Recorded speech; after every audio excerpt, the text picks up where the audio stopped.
하나님 말씀 우리 이사야 12장 2절입니다. 이사야 12장 2절 우리 하나님께서 우리 교회에 주신 주제 말씀입니다.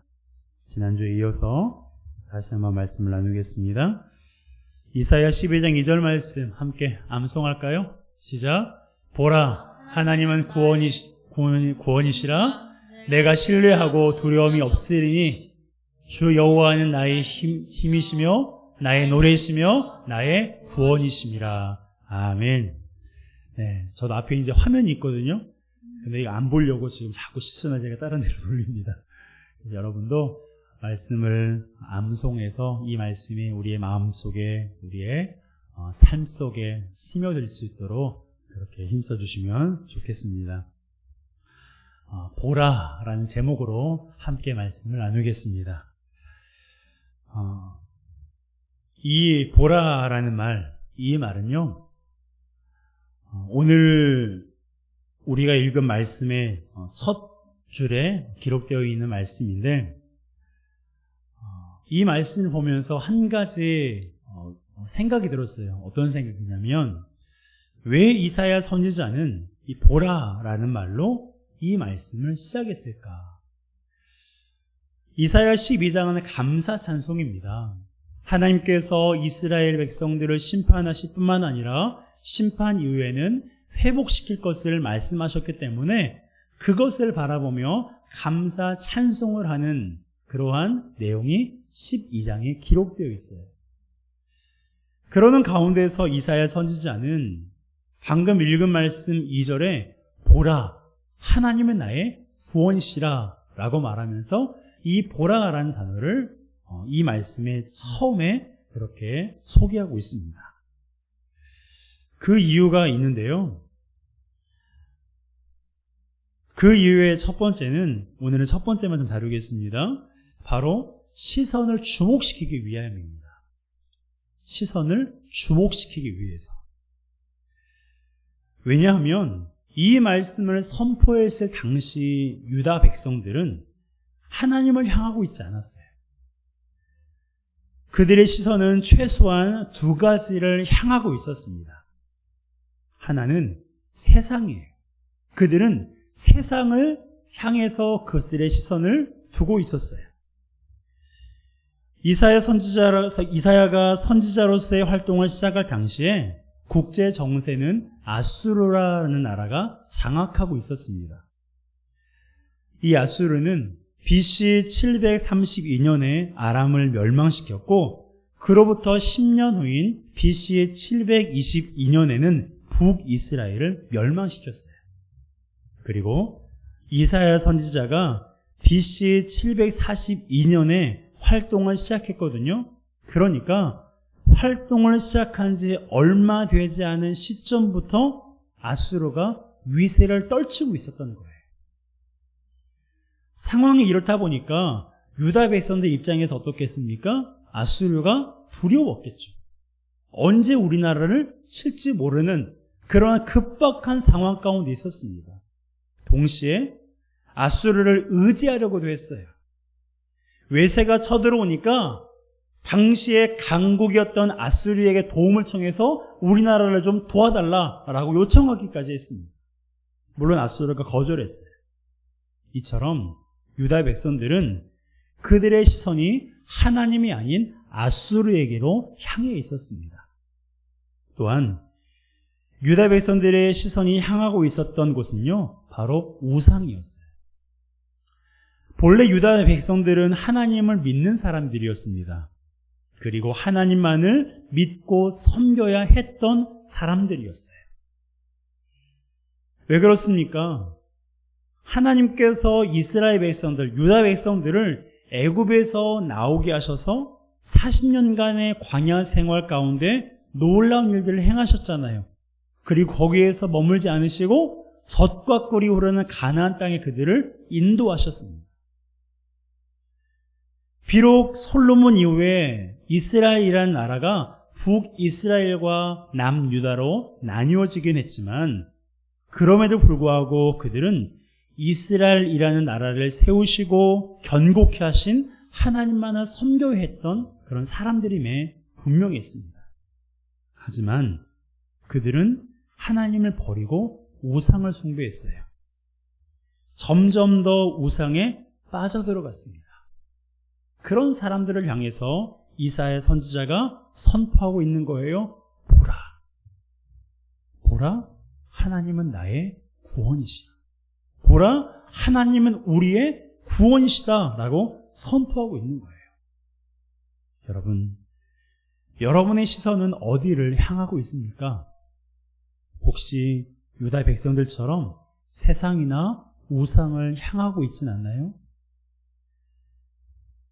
우리 시선이 어디를 향하고 있는지 우리는 돌아보아야 됩니다.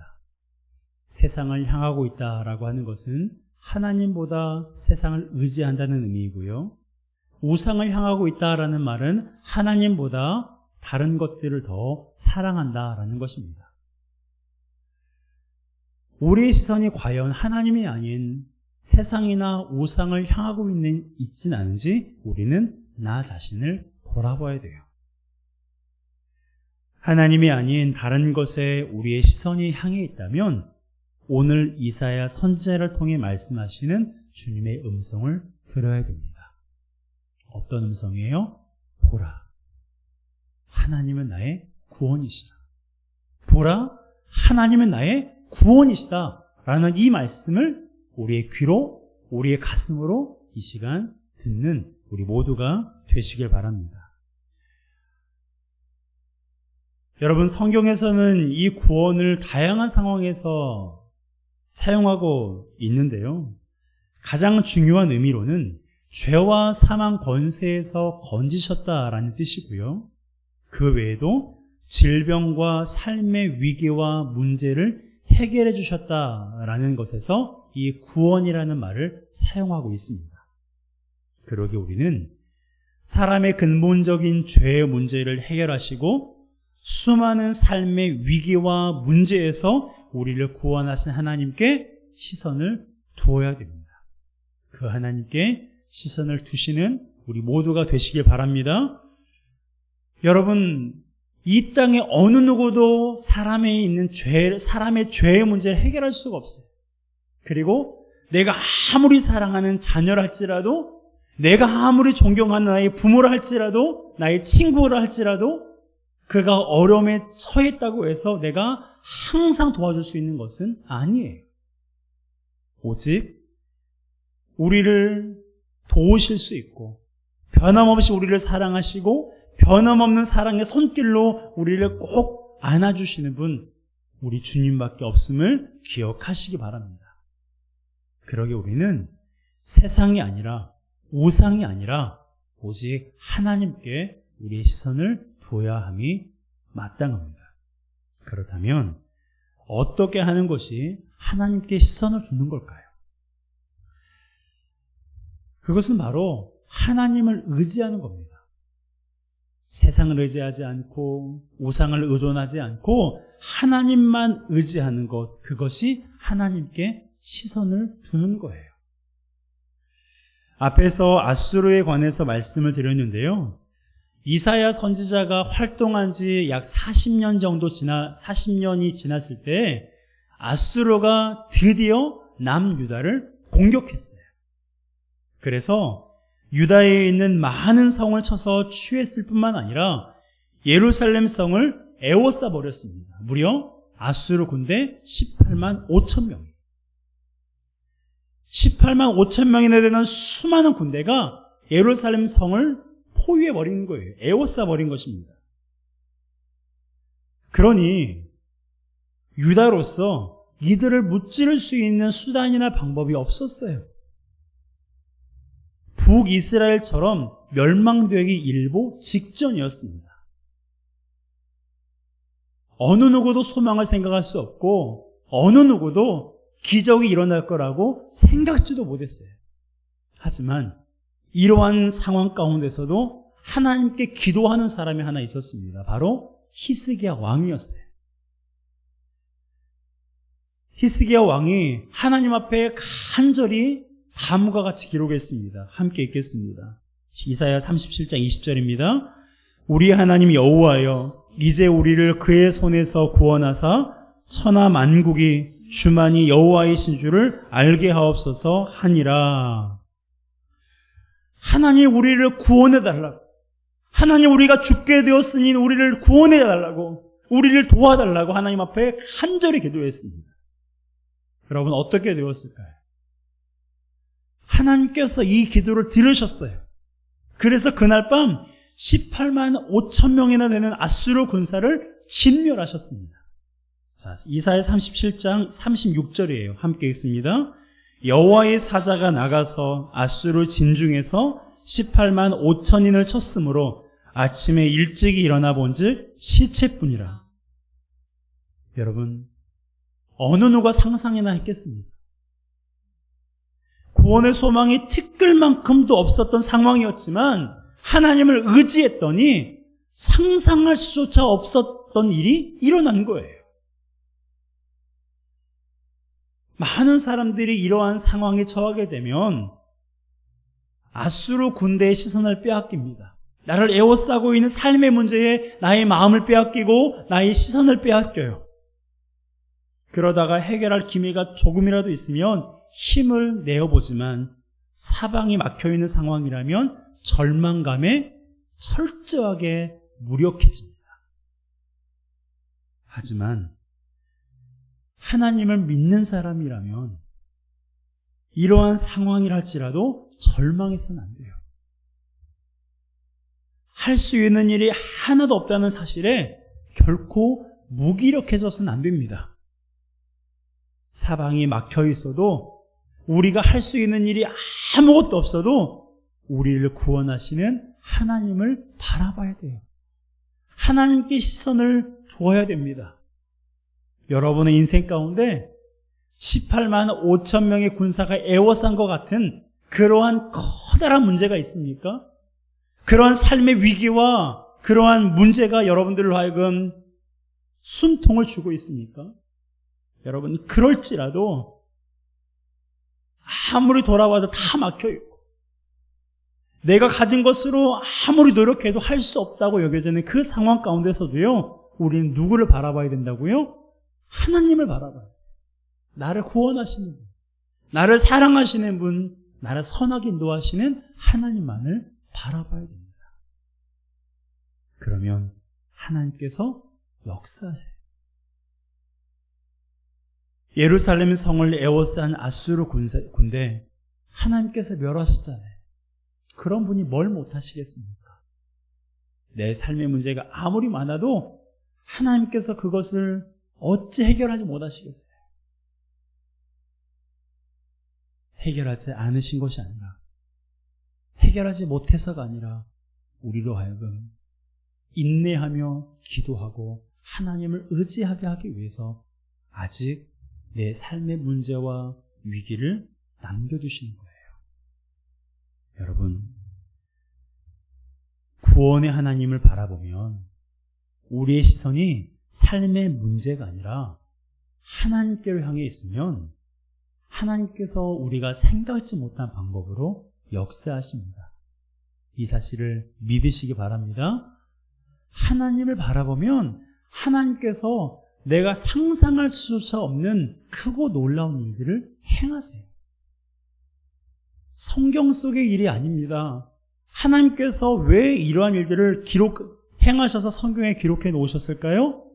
이 말씀을 읽고 있는 성도가 바로 이러한 하나님이심을 믿고 그 하나님을 의지하게 하기 위함인 거예요.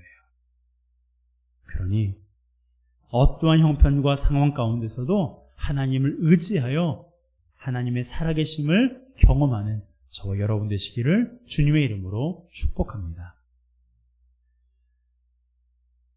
여러분, 유다 백성들이 아수르 군대가 하루아침에 그렇게 될 줄 상상이나 할 수 없었던 것처럼 우리가 하나님을 믿고 의지하면 하나님께서 우리가 생각지도 못하고 우리가 예상치도 못했던 그 일들을 행하시는데요.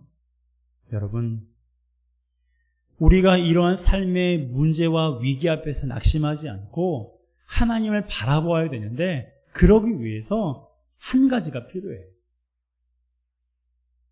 우리가 우상을 숭배하지 않고 또 우리가 세상을 의지하지 않고 오직 하나님만을 바라보면서 하나님께서 행하시는 그 놀라운 일들을 우리가 경험해야 되는데, 그러기 위해서 우리가 하나님 앞에서 한 가지 해야 될 게 있다는 거예요.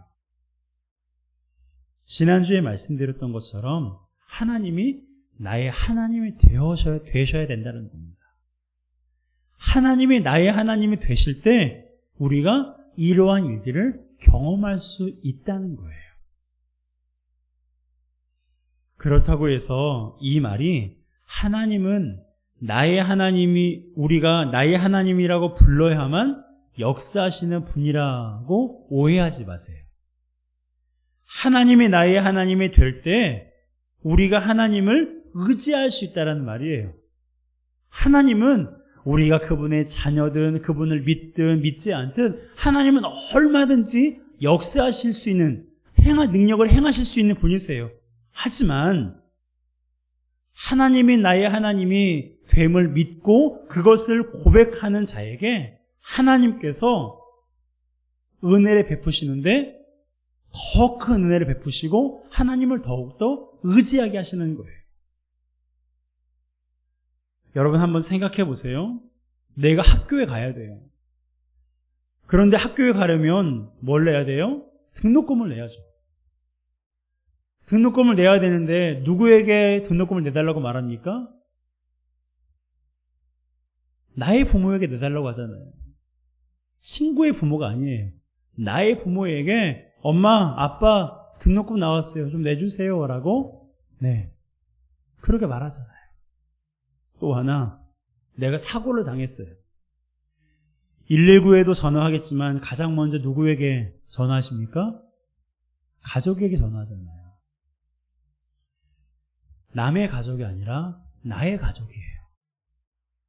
그리고 가족이 없는 분은 친구에게 전화할 텐데 그 친구 또한 남의 친구가 아니라 내 친구에게 전화하는 거예요.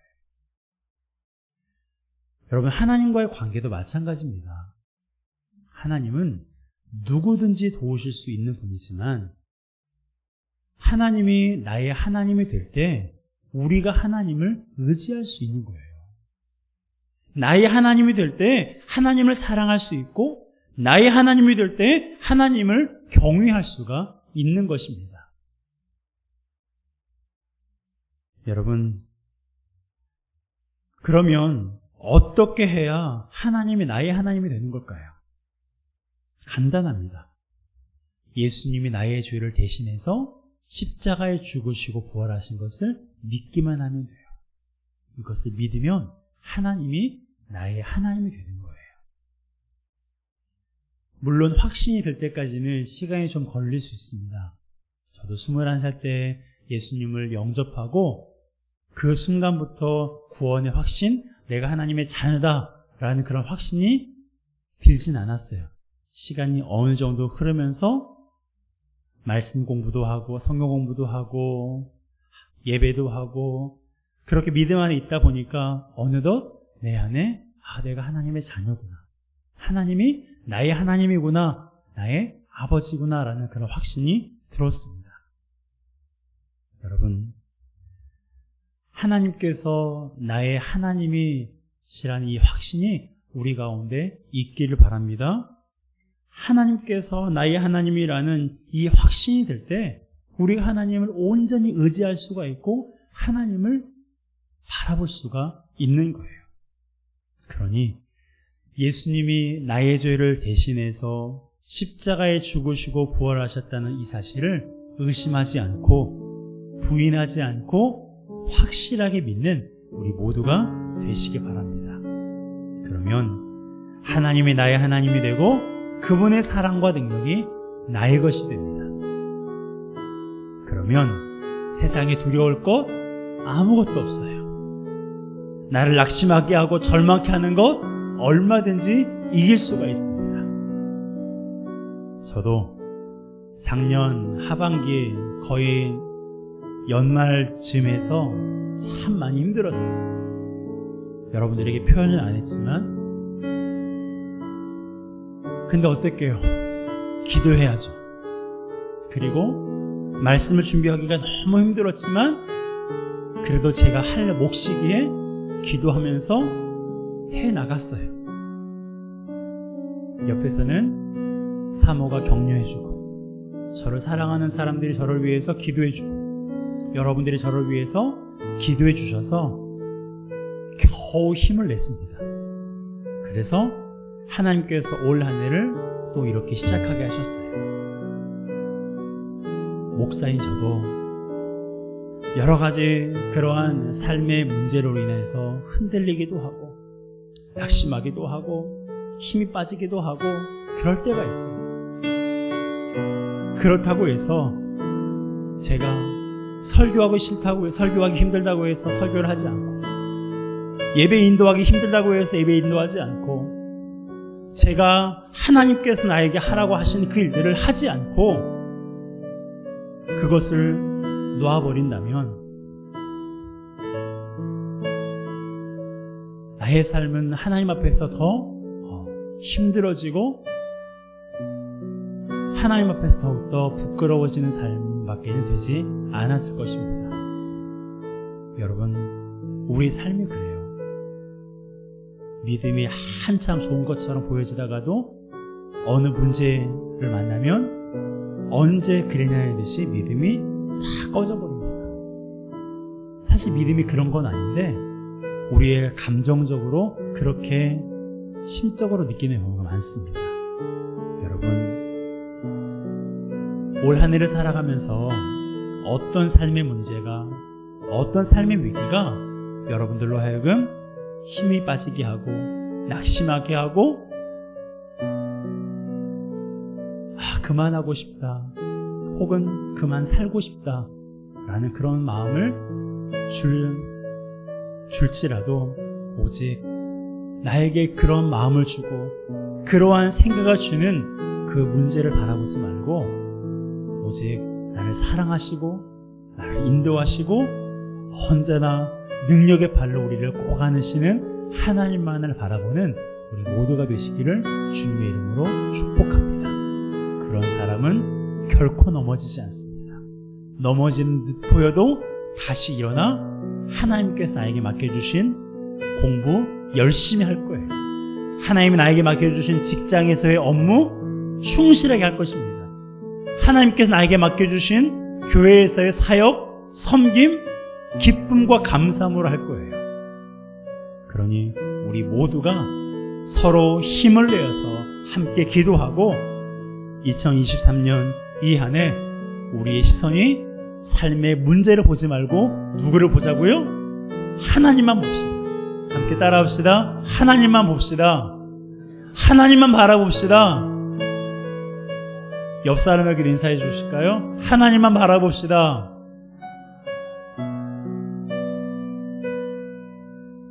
여러분, 우리 왼쪽에 믿음의 동역자들이 있고요, 우리 오른쪽에 성령께서 계십니다. 하나님이 함께 계세요.